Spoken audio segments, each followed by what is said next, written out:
The Silver Twilight Lodge began consolidating power in the 1890s, when three separate occult salons operating across Boston's financial district recognized that fragmentation invited exposure.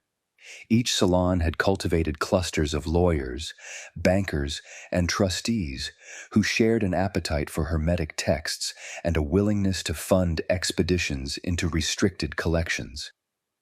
The merger formalized under a charter that presented the organization as a literary and antiquarian society dedicated to preserving esoteric knowledge through scholarship and civic engagement. The public filings listed charitable endowments, lecture series on comparative mythology, and a standing fund for widows of deceased members. The private articles, filed separately under seal with sympathetic trustees, outlined a governance model that split the membership into three tiers with escalating access and accountability. The lowest tier, designated as associates, functioned as the lodge's public face and financial cushion. Associates paid annual dues, attended monthly lectures on benign topics such as Masonic symbolism or Renaissance alchemy, and provided social cover by affiliating the lodge with reputable family names. Their presence allowed the organization to lease premises, hold accounts, and enter contracts without scrutiny. Associates received no access to restricted materials and remained unaware of operational work beyond vague references to advanced study. Their value lay in volume and reputation. A roster of 50 associates made the lodge appear substantial, respectable, and too boring to investigate. The second tier, styled as adepts, received controlled exposure to operational realities. Adepts underwent a staged initiation process that tested discretion, resourcefulness, and comfort with moral ambiguity. Early tasks involved mundane logistics, arranging discreet shipping, managing shell companies that purchased property, and maintaining dual ledgers that separated public accounts from secured budgets. As adepts demonstrated reliability, they advanced to fieldwork, attending estate auctions to bid on restricted items, cultivating relationships with museum clerks who could delay cataloging, and executing document retrieval from private collections. Adepts operated under compartmentalized instructions. No single adept saw the full scope of an operation. This design insulated the organization from exposure if an adept defected or was compromised. Adepts who performed well over multiple years became eligible for elevation to the inner circle. The inner circle held genuine authority. Membership rarely exceeded 12 individuals at any point, and turnover occurred only through death, voluntary retirement, or expulsion for cause. Inner circle members controlled the budget, signed off on acquisitions, approved ritual experiments, and assigned field teams. They accessed the lodge's full archives without supervision, received unredacted operational reports, and participated in strategic planning sessions that set multi-year objectives. The inner circle's composition favored attorneys with probate experience, financiers with international banking connections, academics with philological training, and logistics specialists who understood rail networks and port schedules. This blend ensured the lodge could move assets, contest legal challenges, and decode acquisitions with internal expertise. The executive role stabilized around Carl Sanford by 1902. Sanford's background file documented a career path through trust law, corporate board seats, and a pattern of forming and dissolving holding companies on 7 to 9 year cycles that coincided with statute of limitations windows. He did not perform ceremonial functions. He arbitrated disputes, allocated resources, and enforced operational discipline. Sanford rotated inner circle members between Boston, New York, and satellite cells to prevent local capture and to test loyalty under changing conditions. His management style emphasized redundancy, compartmentalization, and preemptive risk mitigation. He rejected proposals for spectacular demonstrations accelerated timelines, and unvetted contacts, citing a doctrine that survival required avoiding headlines. The lodge's record system reflected this discipline. Mundane ledgers tracked meals, lecture schedules, building maintenance, and dues payments. These ledgers remained available for inspection and contained nothing actionable. Secured registers operated under separate protocols. Each restricted item, whether a vellum manuscript, an annotated translation, or a stone fragment with inscriptions, received a chain of custody number, a risk rating, and procedural notes.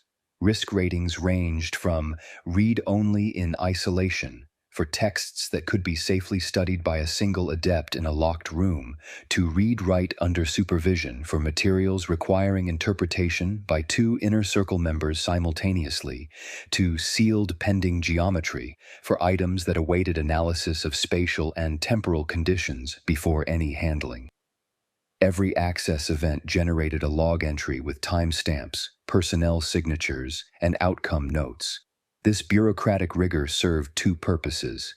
It prevented accidental contamination, and it established audit trails that could detect internal theft or tampering. The operational doctrine rested on three pillars. The first pillar, leverage influence, directed the lodge to embed members in institutions that controlled access, transit, and legal processes. Adepts secured positions in probate courts to monitor estate inventories, in banks to finance acquisitions through untraceable loans, in port authorities to expedite or delay customs inspections, and in museums to shape acquisition policies and cataloging priorities. The goal was not spectacle but structural advantage, the ability to move objects, suppress inquiries, and fabricate documentation without attracting notice. The second pillar, accumulate and validate, governed the lodge's acquisition strategy. Teams bid at estate auctions using shell buyers, intercepted private shipments by bribing stevedores, and bartered with rival collectors who lacked the resources to authenticate their holdings. Every acquired item underwent a validation process. Two readers examined each text independently, compared notes, and assigned a provenance score. Items that appeared counterfeit were retained anyway, because forgeries could be traded to rivals to waste their time and resources. Items that showed internal consistency, corroborating references in other texts, or physical properties that matched predicted conditions advanced to deeper study. The lodge maintained a catalog of known forgeries, fraudulent translations, and deliberate corruptions circulated by rival groups, updating it as new patterns emerged. The third pillar, threshold work, addressed the lodge's core objective, achieving repeatable, controllable transits across spatial and dimensional boundaries. The inner circle funded experiments in locus preparation, timing windows, and containment protocols. Success criteria included repeatability across multiple trials, controllability through adjustable parameters, and survivability of return for instruments or subjects. Failures generated corrective notes, reassigned personnel, and revised procedures.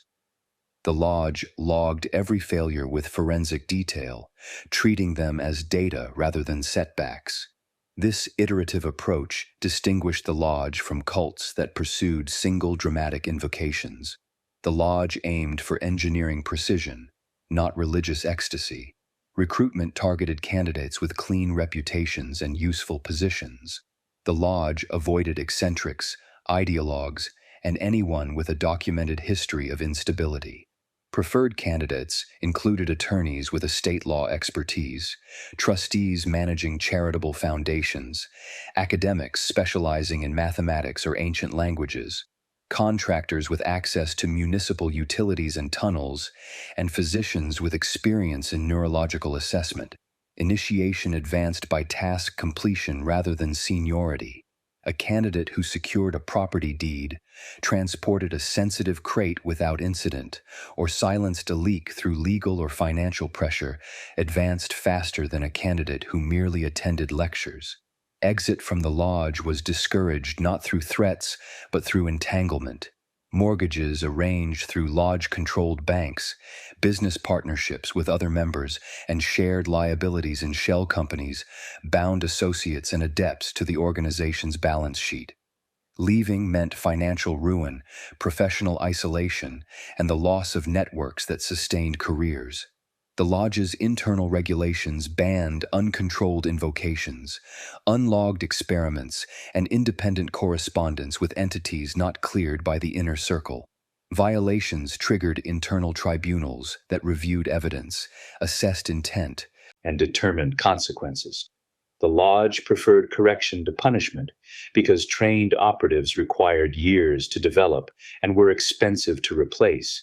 Corrective measures included reassignment to lower-risk tasks, asset freezes pending compliance, and mandatory supervision. When removal became necessary, the lodge executed it administratively, dissolving business entities, revoking proxies, and relocating family members under legitimate pretexts such as job transfers or health concerns. Violence was avoided not from ethical scruple but from pragmatic calculation. Bodies invited investigations that paperwork did not. By 1910, the lodge operated parallel chapters in Boston, New York, and a smaller cell near Arkham. The Boston chapter held the core archives, cash reserves, and the primary meeting hall. Secured vaults beneath the building stored the most sensitive texts, instruments under development, and backup copies of critical documents. The New York chapter managed shipping logistics, rail timetables, and contacts with foreign collectors.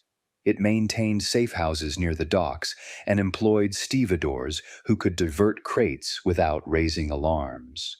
The Arkham cell served the university collections, managing reading rooms where adepts could access restricted stacks, funding translation projects that produced usable versions of fragmentary texts, and cultivating faculty members who could provide academic cover for acquisitions. A fourth node in London provided antique sourcing and liaison with European orders that had survived earlier purges. The London contact operated through a rare book dealer who maintained plausible deniability and communicated through coded catalog listings. Strategic goals appeared in inner circle memoranda with bureaucratic clarity. Phase 1. Secure texts and sites sufficient to model stable short-range gatework.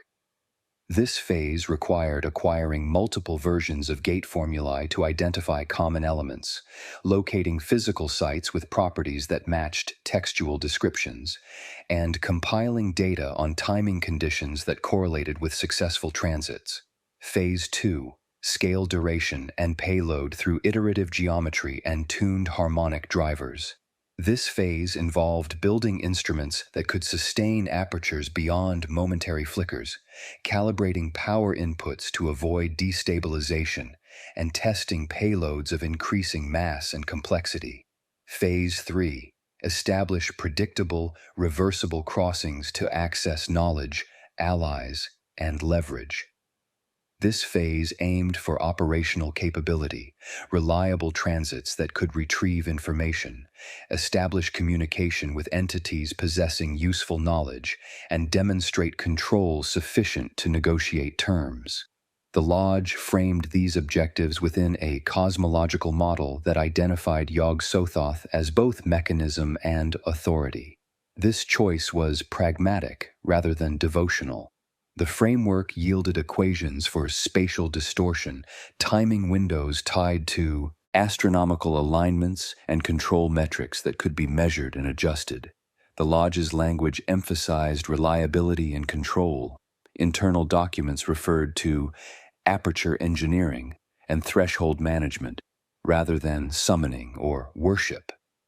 This terminological shift reflected the organization's self-conception, not as a cult seeking favor from capricious deities, but as a research entity reverse engineering principles that governed reality's deeper layers. Countermeasures anticipated scrutiny from multiple vectors. The Lodge cultivated friendly editors at newspapers who could spike stories or bury them in back sections. It donated to widows' funds, underwrote municipal infrastructure projects, and sponsored public lectures on innocuous topics to bank goodwill with civic leaders. Members received training in deflecting inquiries with bland truths. Yes, the lodge was a club. Yes, it hosted lectures. Yes, dues were high because maintaining a specialized library was expensive. The lodge rotated meeting sites for sensitive work, conducted internal audits to detect theft or leaks, and cross-loaded critical materials across multiple locations so no single raid could capture the full archive. It purchased influence quietly, balancing accounts monthly to avoid leaving trails of unusual expenditures. By the early 1920s, the lodge's inventory included multiple variants of gate formulae sourced from different traditions, several workable ward schemata that could contain minor incursions, and 2 portable devices designed for emergency withdrawal from destabilized sites. Field teams conducted limited transits using sealed containers and inert masses, logging data on aperture duration, energy consumption, and residual effects. Data quality improved, casualty rates dropped, and the inner circle approved budgets for larger trials. The organization assessed itself as having crossed the threshold from speculative research to operational practice and allocated resources accordingly. The lodge's success rested on its willingness to operate slowly. Where cults imploded after single failed invocations, the lodge treated failure as iterative feedback. Where rivals competed for scarce texts through violence or theft, the lodge purchased multiple copies, compared variants, and built redundancy. Where investigators probed, the lodge presented layers of plausible cover, sacrificing outer defenses to protect core assets. This discipline allowed the lodge to outlast competitors, accumulate knowledge, and position itself as the dominant occult organization in New England by the mid-1920s. With operational capabilities that no rival could match, and institutional resilience that made it nearly impossible to dismantle through external pressure. Acquisitions operated through layered exploitation of institutional vulnerabilities. The probate system presented the richest opportunities. When collectors died, their estates entered legal limbo that could last months or years depending on heir disputes, tax complications, and the complexity of cataloging.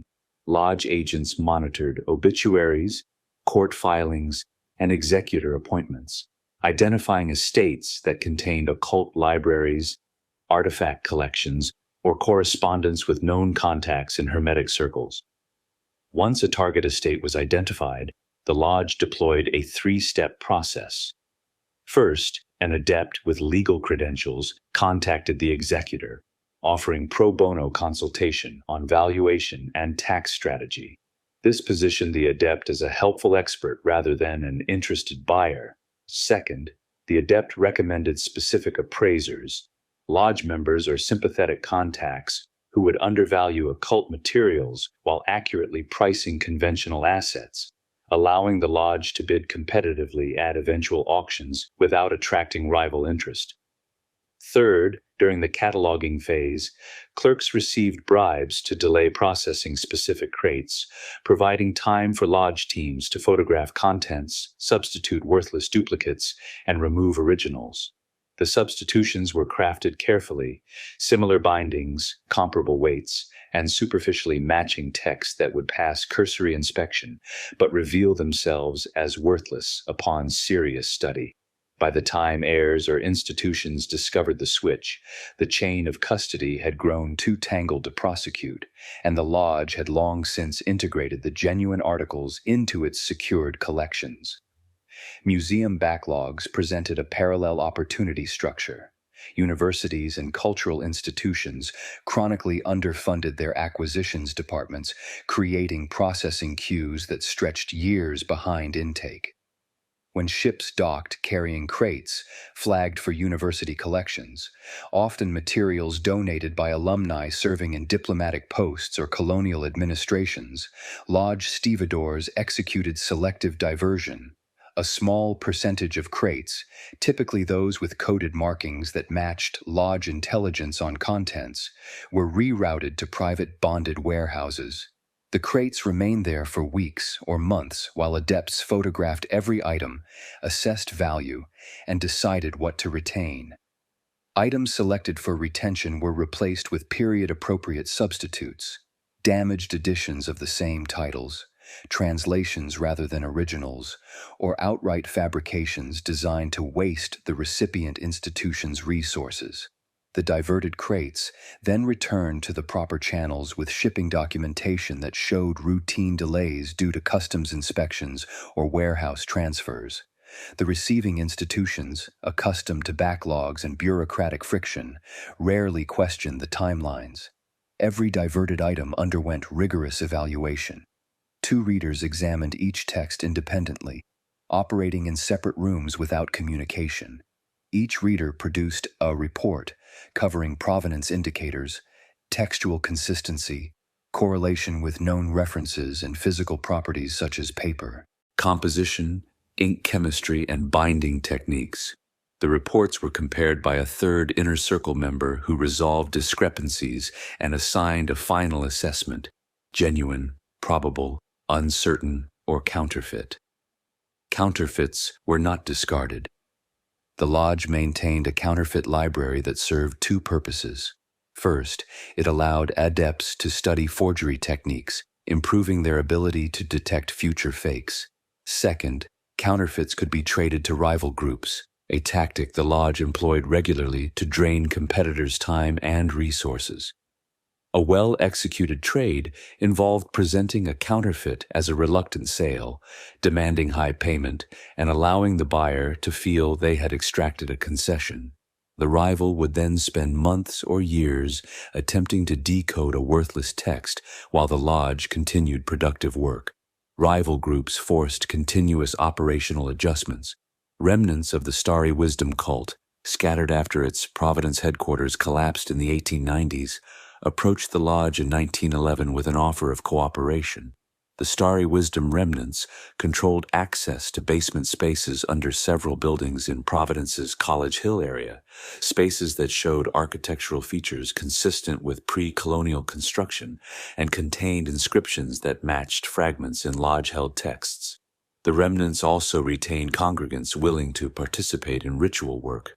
However, the Starry Wisdom representatives demanded doctrinal concessions, shared governance, joint interpretation of texts, and acknowledgement of their preferred entity framework. Sanford authorized negotiations that extracted maximum value while conceding nothing substantive.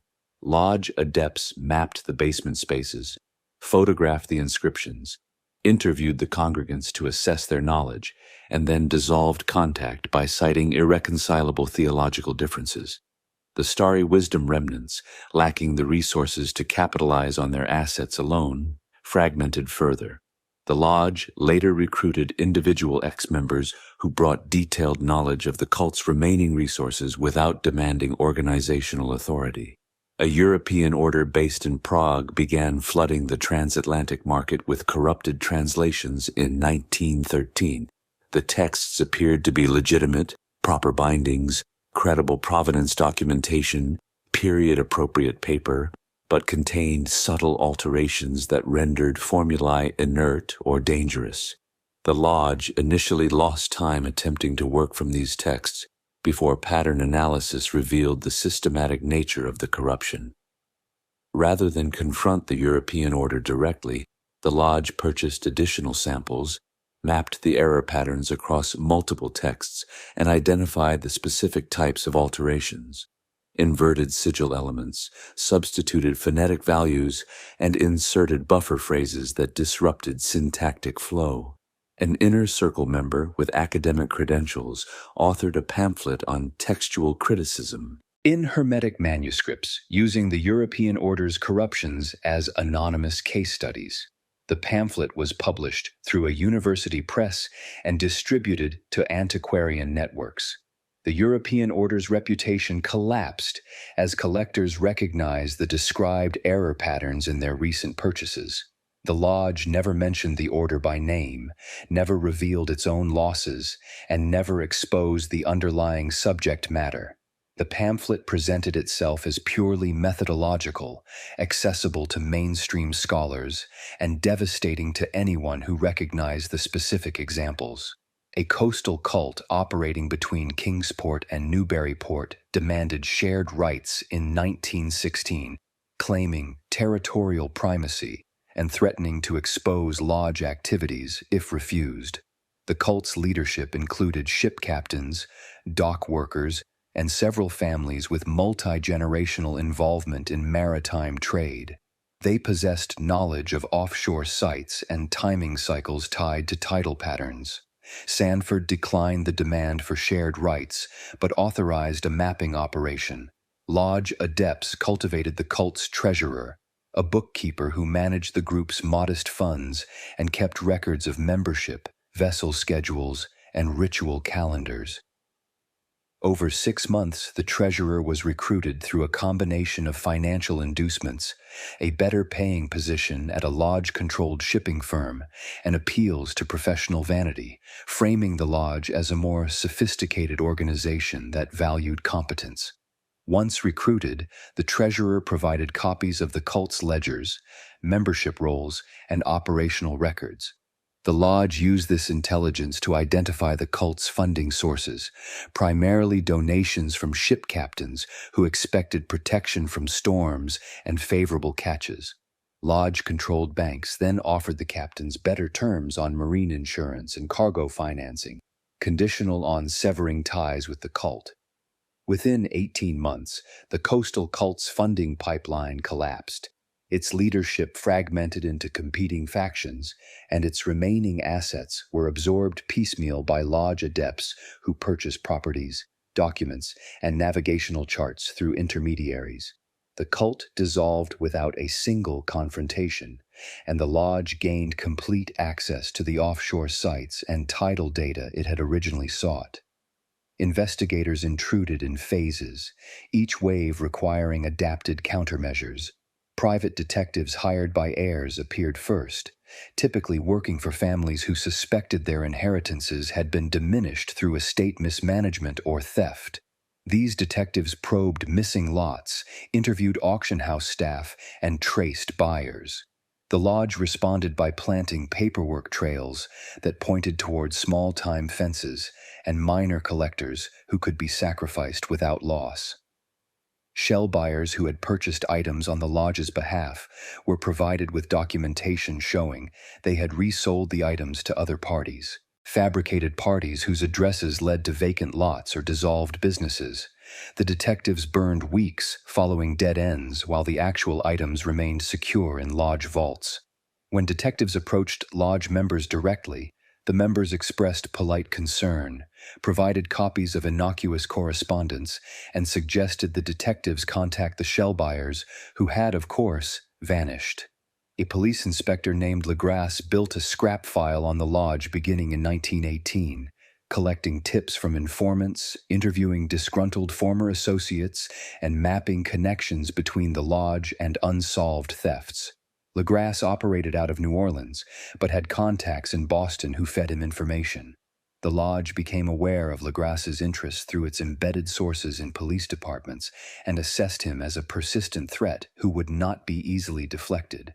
Rather than attempt intimidation, which could backfire with a determined investigator, the lodge organized a testimonial dinner honoring Legrasse's service to the community.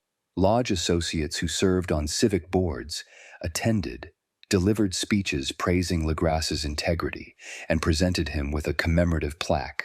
Simultaneously, campaign contributions flowed through legitimate channels to the mayor's office, city council members, and the police commissioner, all accompanied by casual mentions that the department's resources might be better deployed on active cases rather than speculative inquiries into fraternal organizations. Within 3 months, Legrasse was transferred to a prestigious but harmless assignment overseeing community outreach programs. His scrap file on the lodge was archived as inactive, and his contacts in Boston lost interest once their source of internal intelligence was removed from investigative duties. A consortium of scholars posed a more sophisticated threat in 1920. Three philologists working at different universities began comparing marginalia across restricted texts held in their respective institutions. They noticed that certain annotations appeared in identical hands across manuscripts supposedly acquired from unrelated sources, suggesting a coordinated effort to access and study these materials. The scholars corresponded, shared photographs of the marginalia, and began mapping what they called the anonymous network. The lodge identified this threat through its embedded contacts in university libraries who reported the scholars' requests for obscure texts and their growing collaboration. Rather than suppress the inquiry, which would confirm suspicions, the lodge invited two of the three scholars to deliver guest lectures at lodge events. The scholars accepted, flattered by the invitation and intrigued by access to the lodge's public library, which contained respectable antiquarian collections displayed in well-appointed reading rooms. The lectures went well. The lodge then offered the scholars research grants to pursue comparative studies in classical rhetoric and Renaissance emblem books, prestigious, publishable topics that had no bearing on the lodge's actual work. The grants came with laboratory stipends, travel funds, and institutional prestige. Over the following years, the scholars pivoted their research toward these harmless projects, producing well-regarded academic work that advanced their careers while consuming the time and energy they might otherwise have devoted to investigating the anonymous network. The third scholar, who declined the lodge's overtures, found his access to restricted collections increasingly hampered by bureaucratic delays, lost requests, and misfiled materials until he abandoned the inquiry in frustration. A separate infiltration attempt occurred in 1922 when a group concerned about occult influence in civic institutions recruited a candidate to join the lodge as an associate. The candidate presented a credible profile, family money, legal background, interest in antiquarian studies, and no obvious red flags. The candidate was accepted and began attending lectures and social events. The lodge, which routinely vetted new associates through private investigators and financial audits, detected inconsistencies in the candidate's background, a trust fund that originated from sources too recent, professional references that were too enthusiastic, and a pattern of questions that showed more interest in lodge membership lists and meeting schedules than in the lecture content. Rather than expel the candidate, which would alert the sponsoring group, the lodge assigned the candidate to an endless cycle of dinners, fundraising committees, and administrative duties that kept him far from secure spaces. The candidate attended lodge events for 18 months, gained no meaningful intelligence, and eventually resigned, citing time constraints. The sponsoring group, having invested significant resources in the infiltration with no return, dissolved shortly afterward. Operational escalations began when the inner circle authorized fieldwork outside controlled laboratory spaces.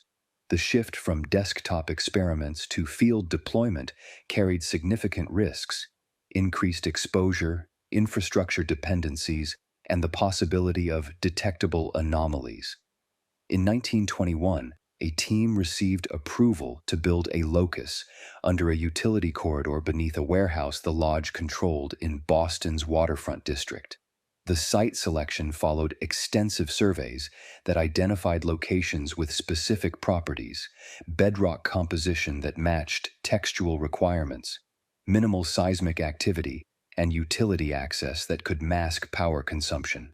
The team excavated a chamber during off hours, installed reinforced walls, and aligned valve systems to regulate water flow in patterns that matched geometric specifications from gate formulae. The power draw was masked by running tests during maintenance windows, when elevated consumption could be attributed to equipment diagnostics. Initial pulses produced promising but unstable results. Instruments detected partial tunnel formation, spatial distortions that manifested as measurable deviations in electromagnetic fields, and localized temperature gradients. But the tunnels collapsed within seconds, and residual harmonics persisted long enough to risk detection by sensitive equipment elsewhere in the city. The lodge engineering team inserted dampers, devices that absorbed harmonic residue and dissipated it through distributed grounding systems. Timing adjustments followed, shifting pulse initiation to align with astronomical windows that textual sources suggested would improve stability. The third round of tests showed marked improvement. Tunnel formation lasted longer, collapse was cleaner, and residual effects diminished to background levels within minutes. The inner circle approved progression to live payload testing. The first payload was a sealed tube containing time-sensitive indicators, chemical mixtures designed to change color based on exposure duration and environmental conditions, along with return instructions encoded on metal plates. The tube was marked with unique identifiers and placed at the aperture point during the next scheduled pulse. The tunnel formed, the tube vanished, and the team waited through the planned duration. The tube did not reappear. Post-test analysis suggested the tunnel had formed successfully, but the return vector had been miscalibrated. The second attempt used revised coordinates and stronger anchoring. This time, the tube returned, but scorched and partially melted. The indicators were destroyed, but the physical return proved that bidirectional transit was achievable. The third attempt incorporated thermal shielding and refined timing. The tube returned intact, its indicators showing exposure consistent with predicted conditions, and the return mechanism functioned as designed. The lodge scaled up to recoverable samples, organic materials, complex instruments, and eventually biological specimens sealed in protective containers. Acquisitions continued in parallel with experimental work, each stream feeding the other. An Arkham faculty member published a paper referencing an index of proscribed texts that the lodge had sought for years. The paper provided enough detail to confirm the index existed and was held in the faculty member's personal archive.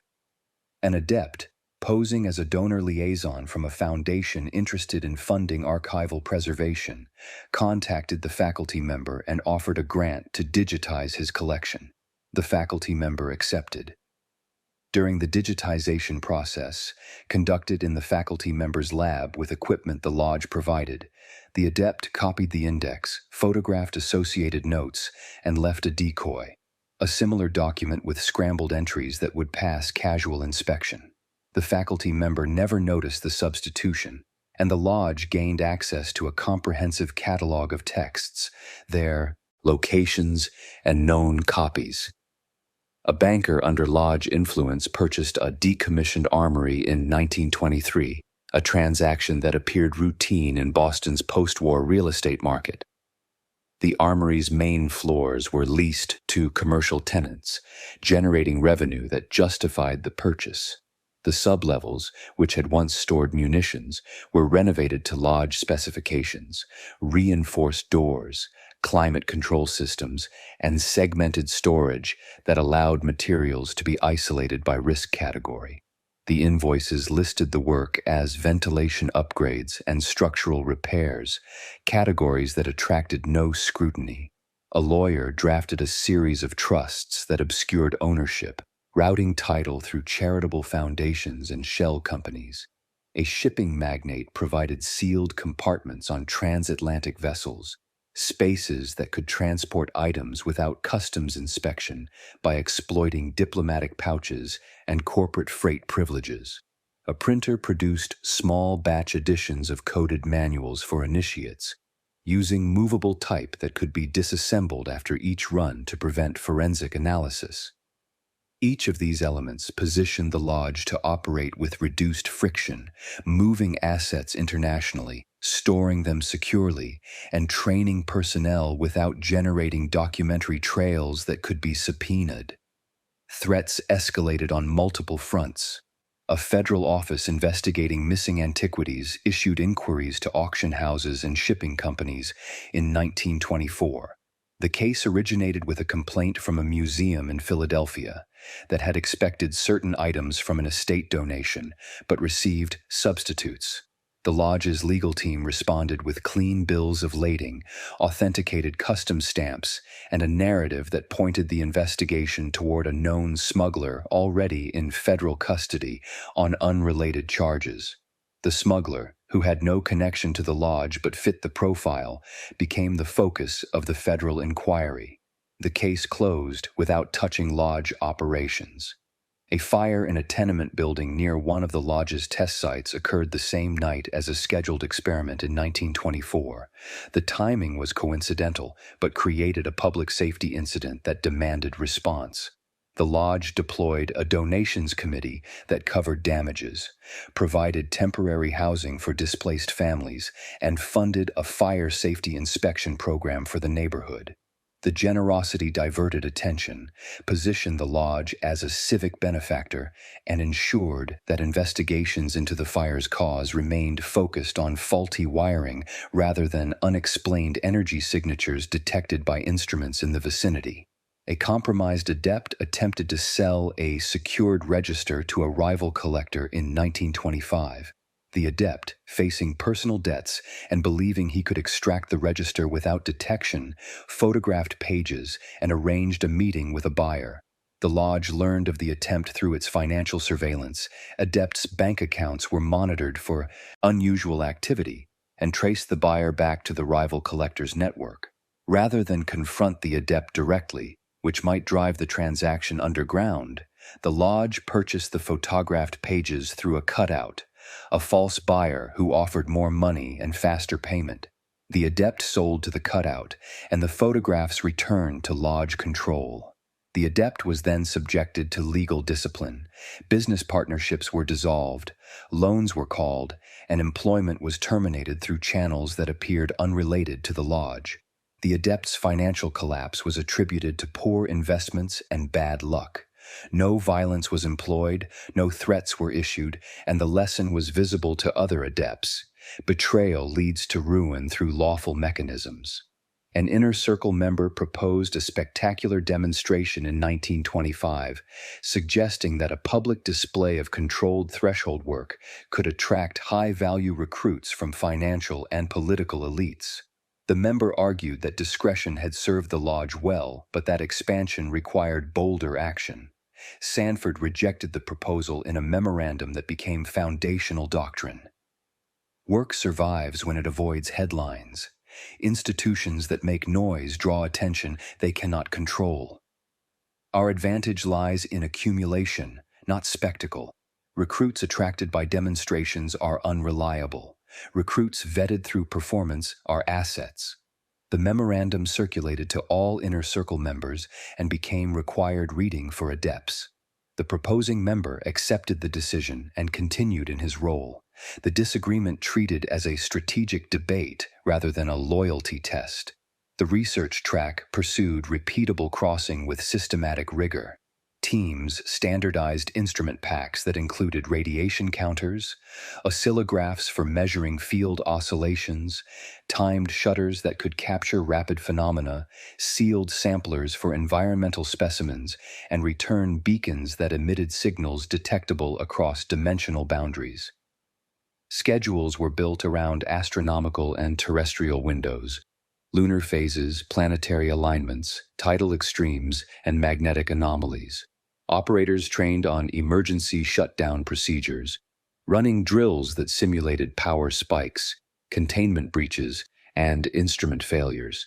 The training emphasized speed and discipline. Hesitation during a crisis could convert a containable incident into a catastrophic failure.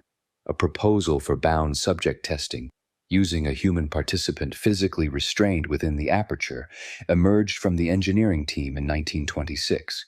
The argument was that instruments could only provide limited data and that human observation would yield qualitative information necessary for advancing control. Sanford rejected the proposal, issuing a directive that human trials would not proceed until control metrics exceeded a defined threshold. Successful bidirectional transit of complex instruments on 10 consecutive trials, with return, timing accurate to within 5 seconds, and zero anomalous residue. The threshold had not yet been met, and Sanford refused to approve exceptions. The decision frustrated some researchers but reinforced the lodge's operational culture: progress through discipline, not through risk escalation. A rival cult attempted a recruitment lure in 1926, offering to share a cooperative rite that promised direct contact with entities possessing advanced knowledge. The invitation arrived through intermediaries and included enough detail to suggest the cult had made genuine progress. Sanford authorized sending observers, 2 adepts with recording equipment and instructions to map the site, document the procedure, and withdraw without participating. The observers attended, took extensive notes on the geometry, timing, and invocations, and departed before the rite's culmination. 3 months later, the rival cult imploded. Reports filtering through occult networks described a rite that went catastrophically wrong, with casualties, structural collapse, and a police response that scattered survivors. The lodge, which had extracted timing data and site specifications without exposure, moved quickly to recover the cult's ledgers and remaining assets. Lodge representatives contacted survivors, offered financial assistance and legal representation, and acquired documents in exchange. The recovered materials included years of experimental notes, correspondence with entities the lodge had not previously cataloged, and facility diagrams that informed future lodge site design. A counter-conspiracy emerged within the lodge in 1927. 2 adepts, both talented and impatient, concluded that the inner circle's cautious approach was unnecessarily slow. They began recruiting supporters, securing independent funding, and planning a breakaway chapter that would pursue accelerated experimentation. The breakaway plan included contacts with foreign collectors, funds sufficient to lease facilities, and a manifesto arguing for faster iteration and higher risk tolerance. The inner circle detected the conspiracy through routine surveillance of adept communications and financial movements. Rather than immediately suppress the breakaway, Sanford invited the 2 adepts to present their plan formally, framing the invitation as an opportunity to make their case to leadership. The adepts, believing they had forced a policy discussion, prepared detailed documentation and delivered a presentation to the inner circle. The inner circle listened, asked clarifying questions, and then assigned both adepts to an overseas acquisition mission that would depart within the week. The assignment was framed as urgent and critical, leveraging their initiative and skills. The adepts accepted, flattered by the assignment's apparent importance. The mission never departed. The adepts arrived at the departure point to find no ship, no contacts, and no assignment. Simultaneously, their backers received visits from lodge legal representatives informing them of asset freezes pending resolution of contractual disputes. Their accounts were locked, their supporters within the lodge were reassigned to geographically distant cells, and the breakaway infrastructure was quietly dismantled. The 2 adepts were eventually offered reinstatement under probationary status, with reduced access and mandatory supervision. The lesson was logged in an internal memorandum. Initiative without control is a liability. Ambition must serve institutional objectives, not individual agendas. External pressure returned with coordinated intensity in 1928. A journalist published an investigative piece linking the lodge to missing artifacts, citing interviews with auction house employees, disgruntled heirs, and anonymous sources within the antiquities trade.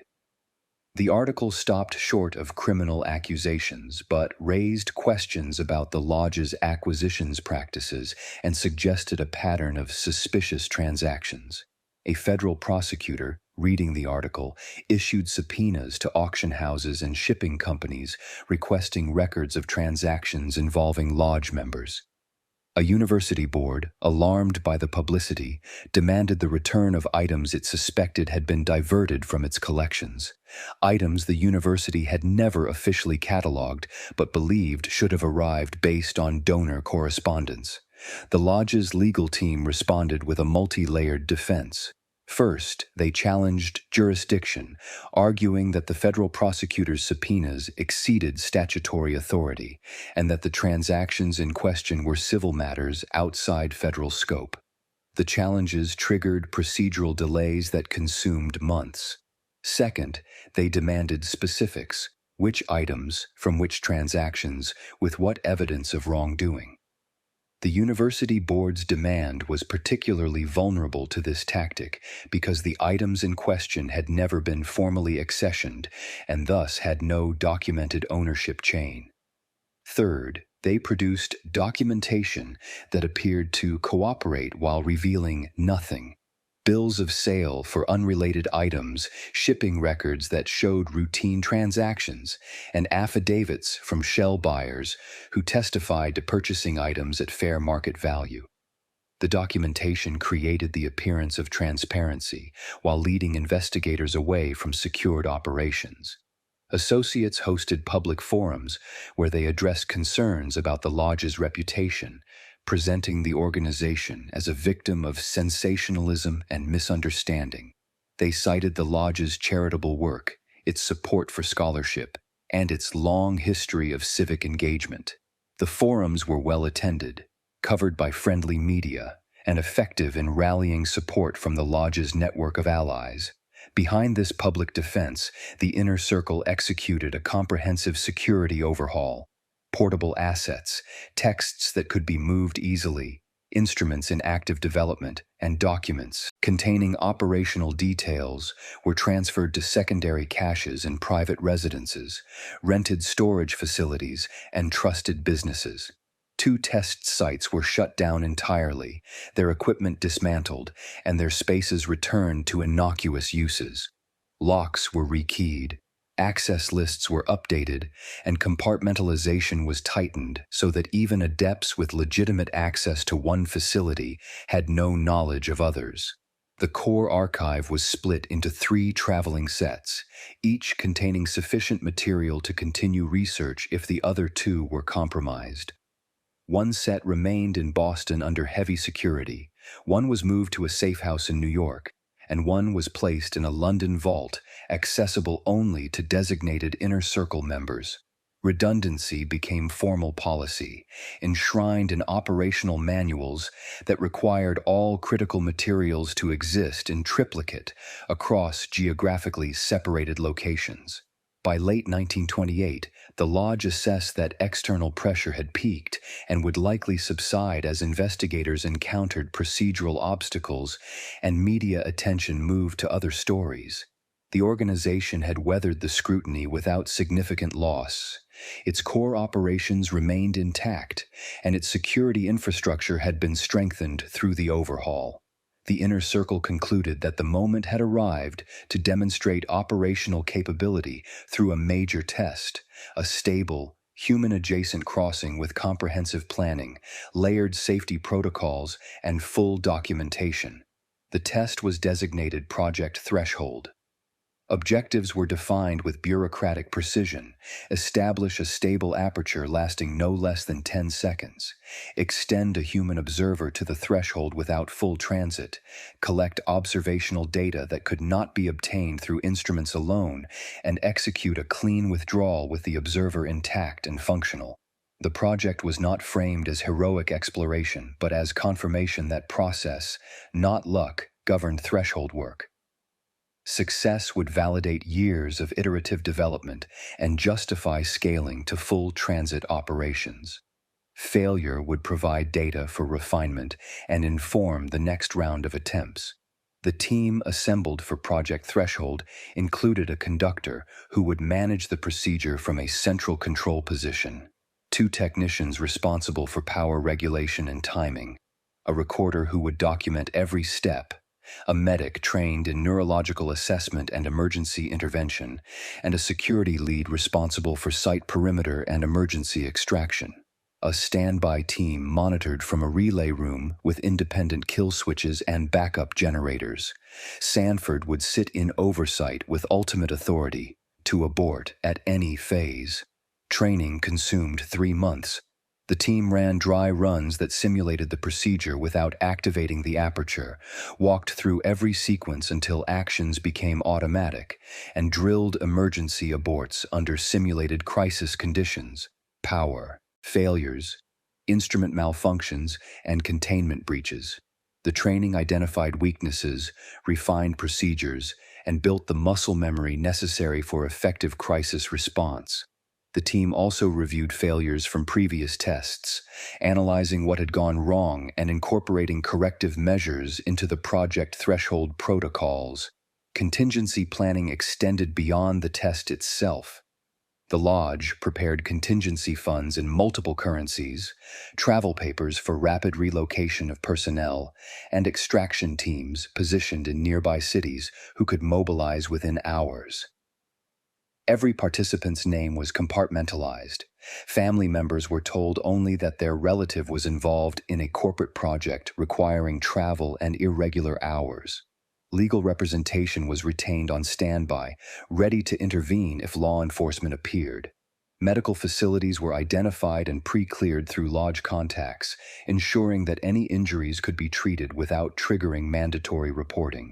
The astronomical window approached in early 1929. Calculations based on textual sources and prior experimental data identified a 3-day period when planetary alignments, lunar phase, and terrestrial magnetic conditions would converge to optimal levels. The Lodge locked the schedule, finalized the manifest, and advanced to execution.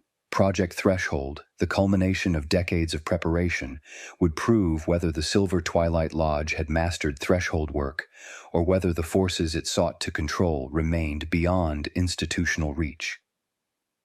Project Threshold's execution phase commenced on March 12, 1929, following 3 days of pre-staging that positioned personnel, verified equipment, and established communication protocols across all nodes. The operation deployed 3 synchronized loci located in separate sections of the Lodge's primary Boston facility. The primary chamber, situated 2 levels below street grade in a reinforced vault originally designed for bank storage, housed the aperture formation apparatus. The relay room, positioned 1 floor above in an interior corridor with no external windows, contained power regulation systems, timing controllers, and backup generators. The buffer room, adjacent to the primary chamber but isolated by a sealed airlock, served as quarantine space and debriefing station. The 3 spaces communicated through hardwired intercom systems and redundant signal lights that provided status updates without requiring verbal exchange. The instrument pack reflected years of iterative refinement. Radiation counters measured background levels and any spikes that might indicate exotic particle generation. Oscillographs tracked electromagnetic field oscillations with sensitivity calibrated to detect deviations smaller than those produced by electrical storms. Timed shutters, synchronized to microsecond precision, could capture visual phenomena too brief for human perception.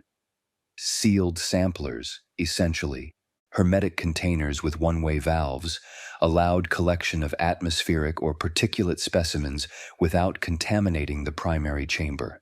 The tether, a composite cable incorporating structural fibers for physical strength and conductive elements for signal transmission, featured encoded markers at regular intervals, metal bands etched with sequential numbers that would return in order if the tether remained intact, or reveal breaks and deformations if subjected to stress. The operator team had trained together for 3 months and functioned with near-silent efficiency. The conductor, an inner circle member with engineering background and 15 years of Lodge service, occupied the central control position in the primary chamber and held responsibility for procedure sequencing, timing calls, and abort authority during active phases. 2 technicians, both adepts with electrical expertise, managed power flow and harmonic compensation from positions flanking the aperture apparatus. The recorder, an adept with legal training and photographic memory, documented every action, timestamp, and instrument reading in a bound logbook using coded shorthand. The medic, a physician with neurological specialization recruited 5 years prior, monitored physiological indicators and held authority to declare medical aborts. The security lead, a former military officer who managed the lodge's physical security infrastructure, controlled access points, and maintained communication with external watch teams. The standby team operated from the relay room under separate command authority. This team monitored duplicate instrument feeds, maintained independent kill switches that could shut down power from a remote location, and managed backup generators that could sustain critical systems if primary power failed.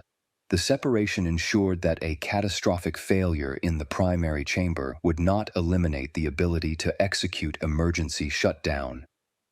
Sanford positioned himself in the relay room rather than the primary chamber, a choice that reflected operational doctrine.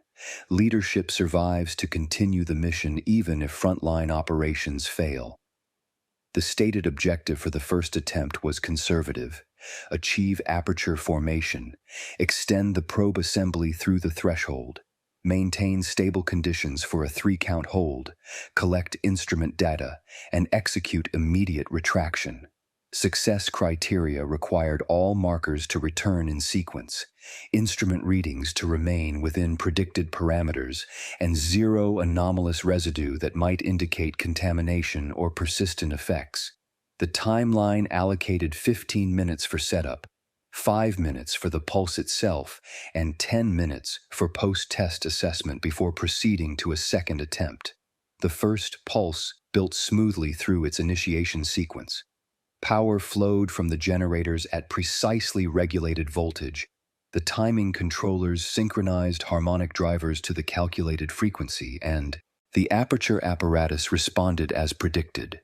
Instruments detected field distortion beginning at the 30-second mark, intensifying through a smooth curve that matched theoretical models.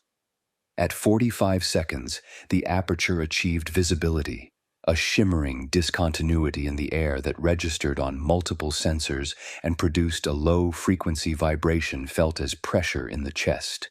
The conductor called the transition aperture formed, threshold stable, deploying probe.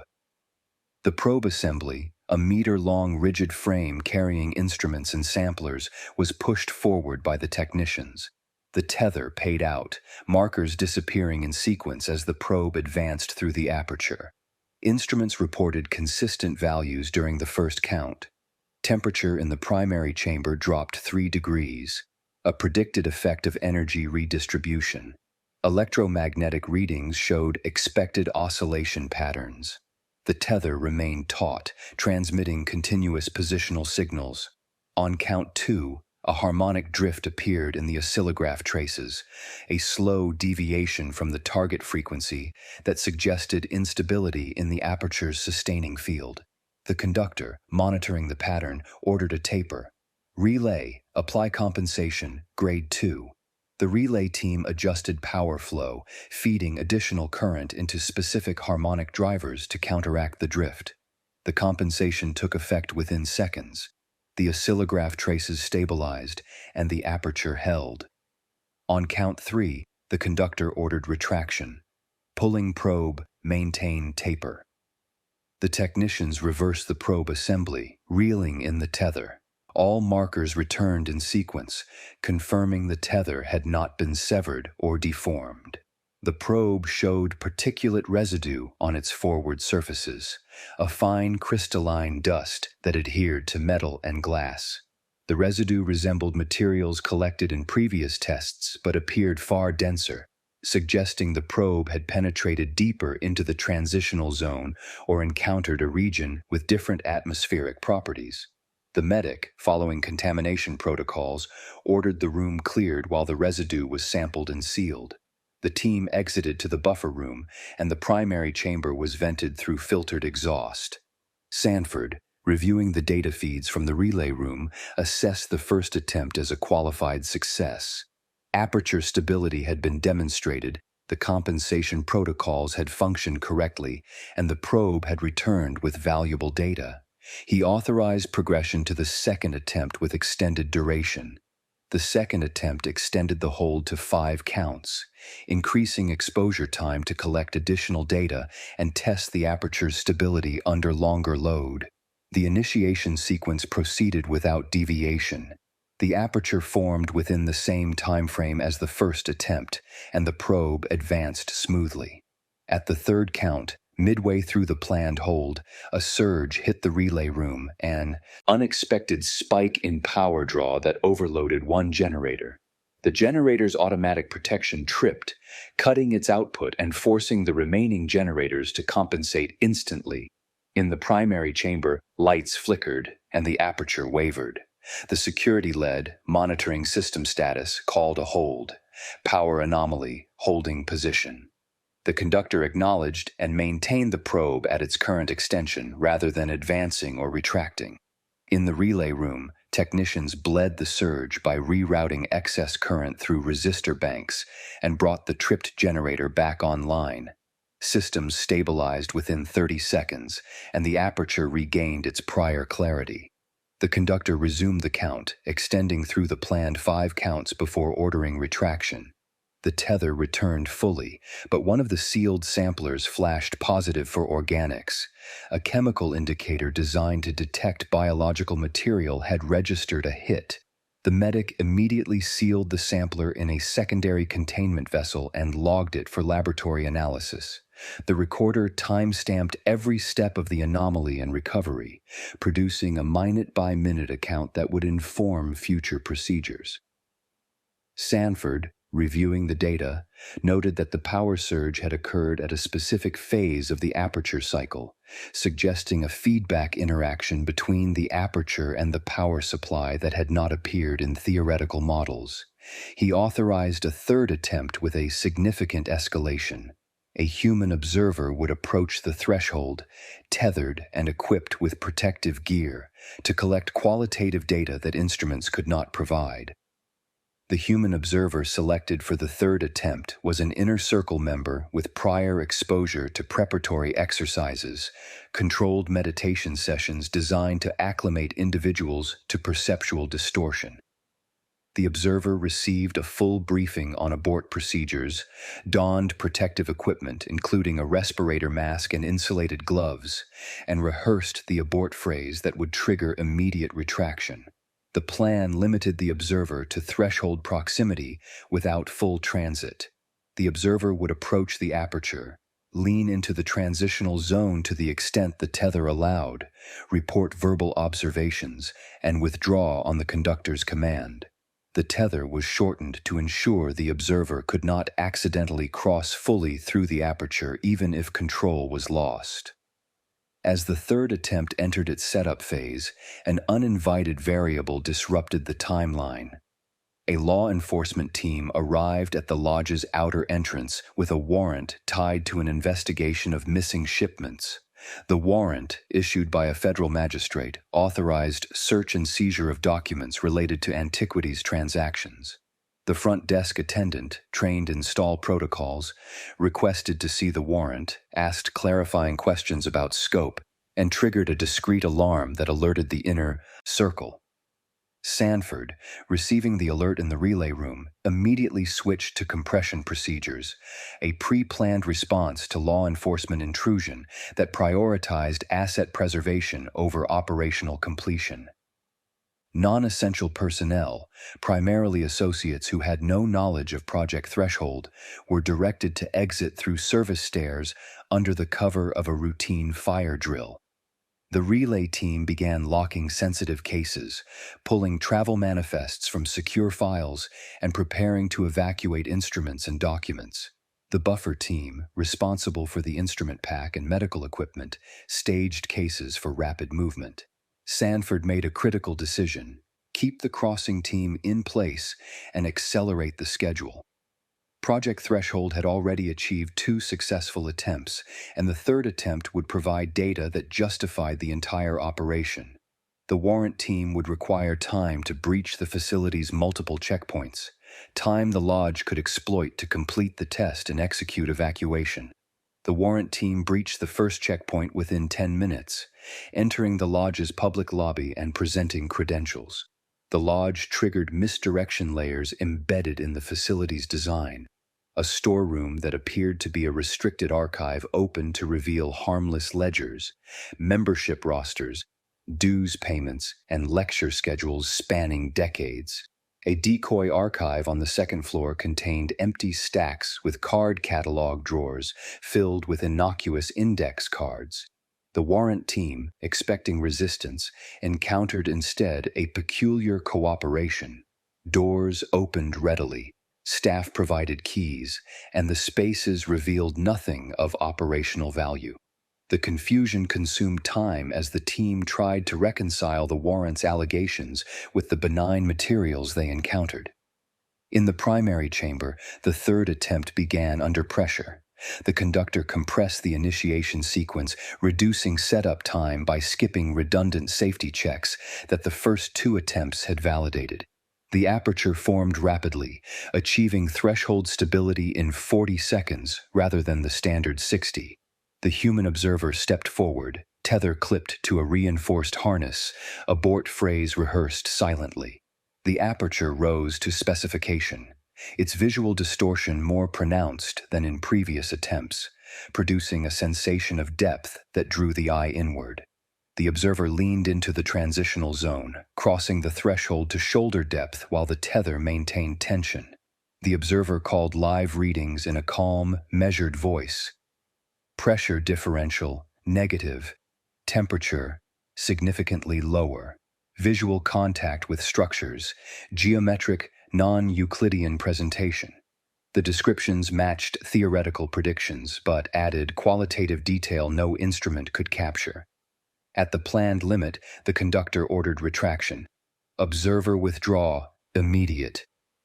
The observer began to pull back, but the tether caught, a momentary resistance as if snagged on an obstruction. The conductor repeated the command with increased urgency. The observer continued the withdrawal effort, and after one count, the tether released.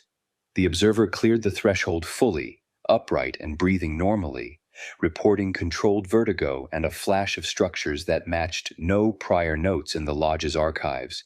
Vast architectural forms that suggested intentional design, but operated under geometric principles that defied conventional spatial logic. The medic immediately assessed the observer, checking pupil response, motor coordination, and verbal coherence. All indicators fell within acceptable ranges. The observer was cleared, and the gear was sealed for later analysis. Sanford, monitoring from the relay room, assessed the objective as achieved.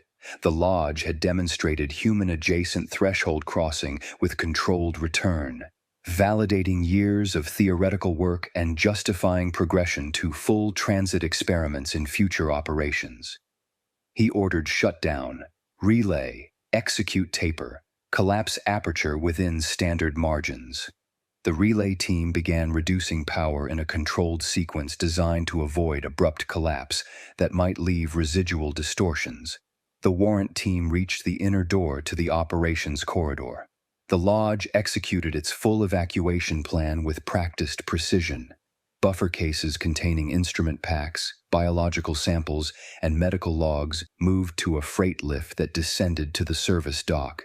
The relay team dumped power to the aperture apparatus, wiped calculation slates to remove experimental parameters, and scattered essential texts into pre-packed satchels that could be carried by individuals rather than requiring transport vehicles. Security split into 3 groups.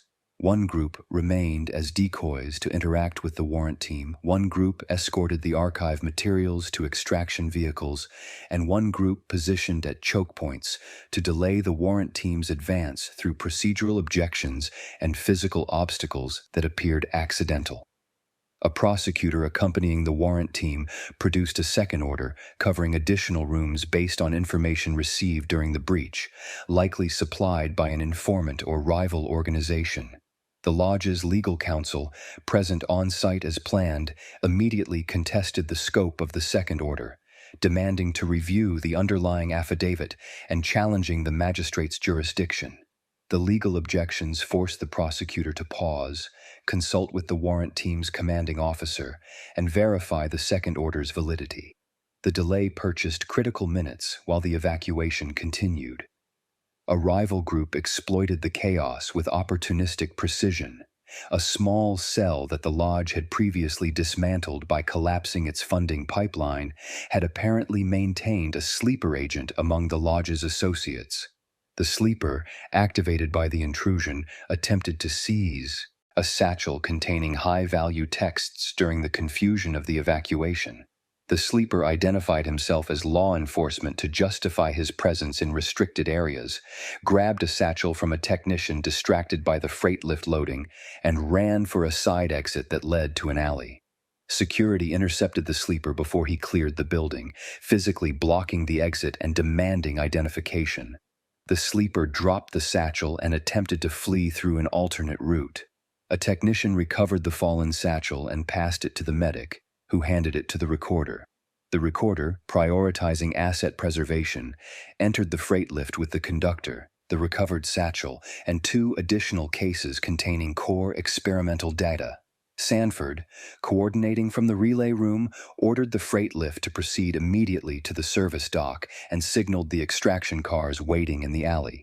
The cars, 3 vehicles with pre-arranged license plates and drivers positioned hours earlier, split the evacuating personnel and materials across multiple routes to prevent a single interception from capturing the entire operation's output. Further down the corridor, an adept triggered a contingency device without authorization. The device, a portable gate apparatus intended only for emergency withdrawal from sites under catastrophic failure, was stored in a secure cabinet with clear instructions limiting its use to scenarios where conventional exit was impossible. The adept, assessing the corridor as compromised and believing the warrant team would seize anyone remaining in the building, activated the device to create an alternate escape route. Sanford, monitoring security feeds, observed the activation and immediately overrode the attempt. He transmitted a direct order to the adept: shut down portable, confiscate activator, no exceptions. The adept protested over the intercom that the corridor was compromised and that arrest was imminent. Sanford countered with doctrine: unmodeled openings invite uncontrolled contacts. The team has achieved proof of concept. Discipline will follow later. Exit now through conventional means. The adept complied, shutting down the portable device before it achieved full activation. Sanford ordered the device confiscated and logged into a satchel for later review. The incident highlighted a persistent tension within the lodge. Adepts trained to take initiative in crisis situations sometimes acted without full understanding of systemic risks. The portable device, if activated in an unplanned location without proper timing calculations and containment, could have produced an aperture that connected to an unintended destination or invited contact with entities the lodge had not vetted. Sanford's intervention prevented a potential catastrophe, but also revealed that some personnel still prioritized individual survival over operational discipline. At the service dock, the extraction cars executed the dispersal plan. The recorder rode with the conductor and the primary case containing experimental logs, instrument readings, and the observer's debriefing notes. The medic rode with the observer and medical logs documenting physiological responses throughout the 3 attempts. The relay chief rode with power schematics, timing calculations, and equipment specifications. Each car departed in a different direction, using pre-planned routes that avoided main roads and utilized commercial traffic patterns to blend into the city's background flow. The drivers had instructions to proceed to separate safe houses, deliver their passengers and materials, and then abandon the vehicles in locations that would obscure their point of origin. Sanford exited last, accompanied by the lodge's legal counsel. The 2 men walked calmly to the outer entrance, ready to interact with the warrant team if necessary. The strategy positioned Sanford as a cooperative administrator surprised by the intrusion and willing to assist with the investigation. Legal counsel carried documentation showing the lodge's charitable status, lecture schedules, and membership rosters, all legitimate and all utterly disconnected from operational work.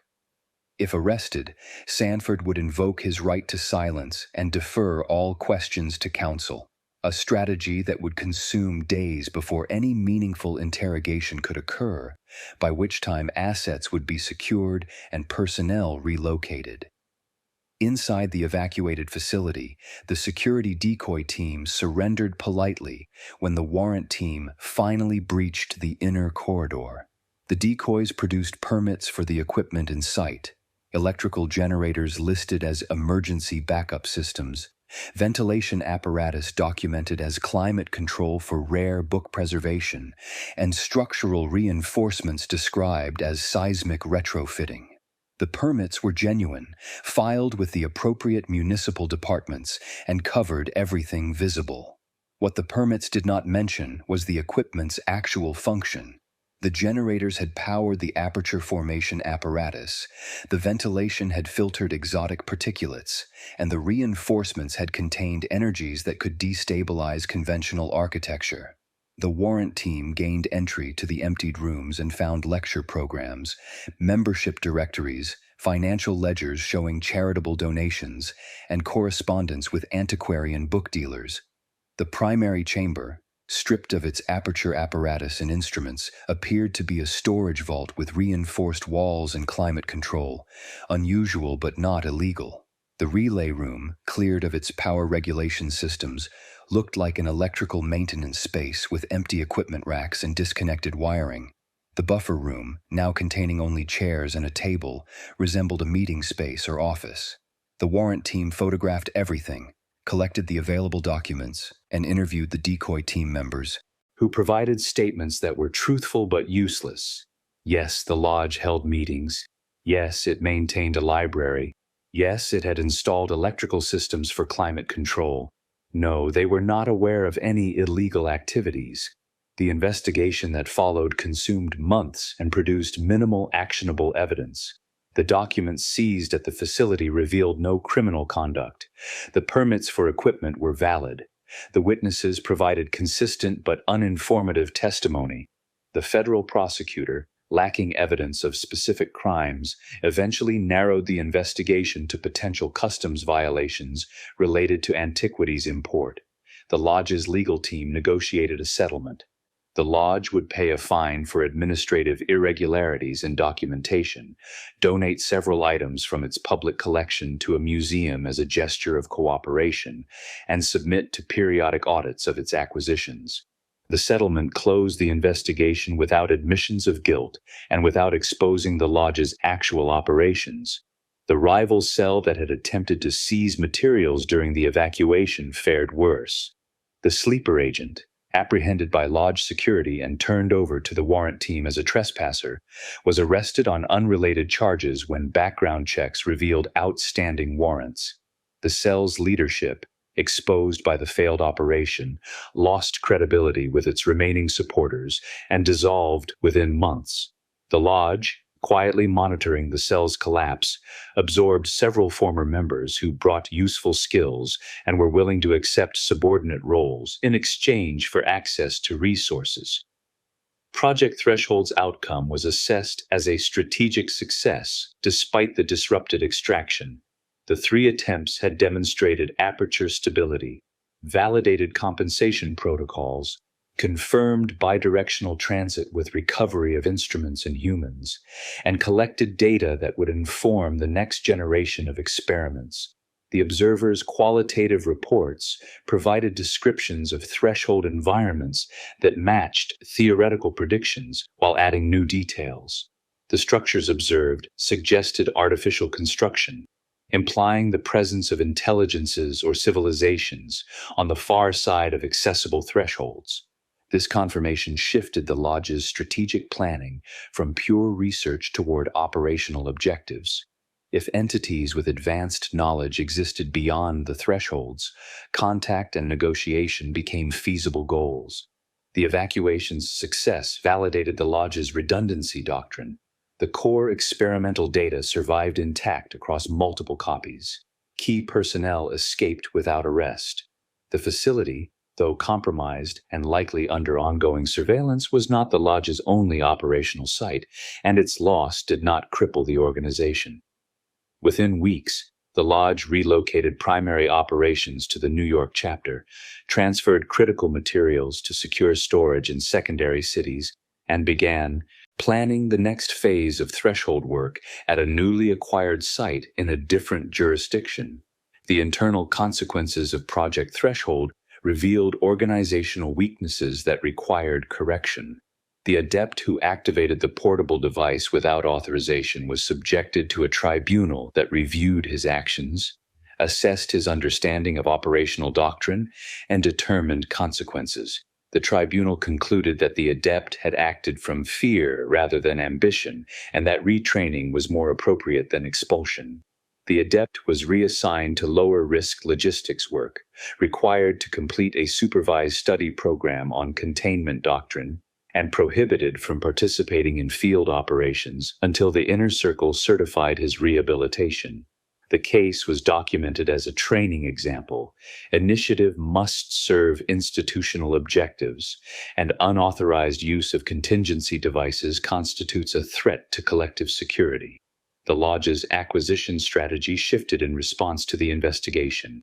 Direct purchases at public auctions became riskier, as the lodge's known associates were now under scrutiny. The organization pivoted to indirect methods, using previously unexposed intermediaries, acquiring materials through foreign dealers before they entered domestic markets, and focusing on private sales that generated no public records. The shift slowed acquisition rates but reduced exposure, a trade-off the Inner Circle accepted as necessary for long-term survival. The Project Threshold data informed multiple research tracks.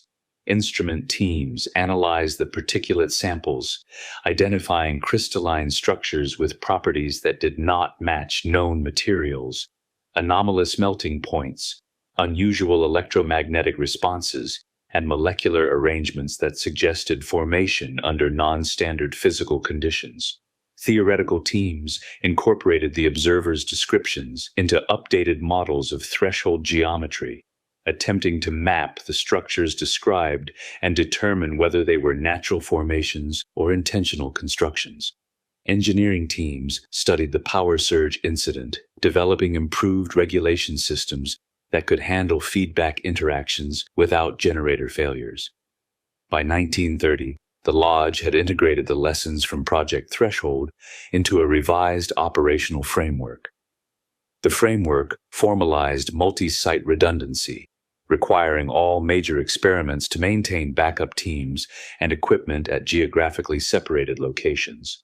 It established stricter authorization protocols for contingency devices, limiting their deployment to scenarios explicitly approved by Inner Circle majority vote.